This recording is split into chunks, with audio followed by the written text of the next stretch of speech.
Presiden Prabowo Subianto mengizinkan warga negara asing bisa memimpin badan usaha milik negara.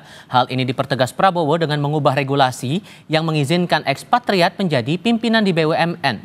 Dalam dialog bersama Chairman Forbes di Jakarta Rabu kemarin, Prabowo mengaku telah menginstruksikan manajemen BPI Danantara menjalankan bisnisnya dengan standar internasional, termasuk mencari talenta terbaik yang berasal dari luar negeri. Selain itu, Prabowo juga memerintahkan pimpinan Danantara merasionalisasi jumlah BUMN. Ia ingin memangkas jumlah BUMN dari sekitar 1.000 menjadi hanya 200-an unit. Dengan pemangkasan itu diharapkan bisa meningkatkan pendapatan BUMN di Indonesia. I've given direction to the chairman of the Danantara to rationalize everything,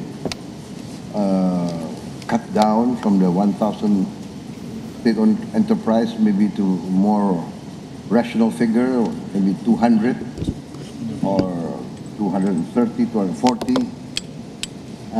and then run them with international standards. And I've changed the regulations. Now expatriates, non-Indonesians can be leading our SOEs.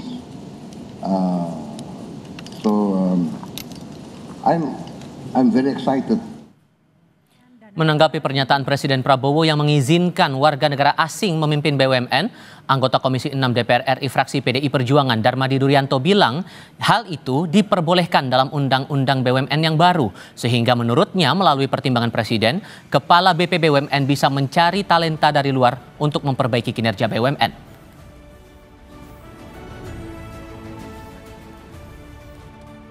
Kalau di pasal sebelumnya di undang-undang yang lama memang nggak boleh, tapi yang undang-undang perubahan ini diperbolehkan.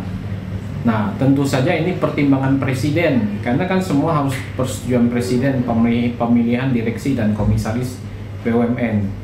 Nah, tentu ini tergantung pertimbangan presiden dan kepala BP BUMN. Kalau melihat memang tidak ada talenta yang bagus di dalam negeri, saya pikir DPR juga mempersilahkan juga ke Komisi 6 sesuai aturan yang ada, regulasi yang ada, agar bisa mengambil talenta-talenta dari luar negeri untuk memperbaiki kinerja BUMN. Ini kan berkaitan dengan kasus di Garuda, di mana sudah sekian banyak pergantian direksi dan komisaris, kinerja Garuda tidak menunjukkan perbaikan. Nah, mungkin di sini Presiden memandang perlu untuk mengambil talenta direksi dari luar negeri, dalam hal ini yang diambil dari Singapore Airlines, agar untuk memperbaiki kinerja daripada Garuda sehingga Garuda bisa bangkit lagi.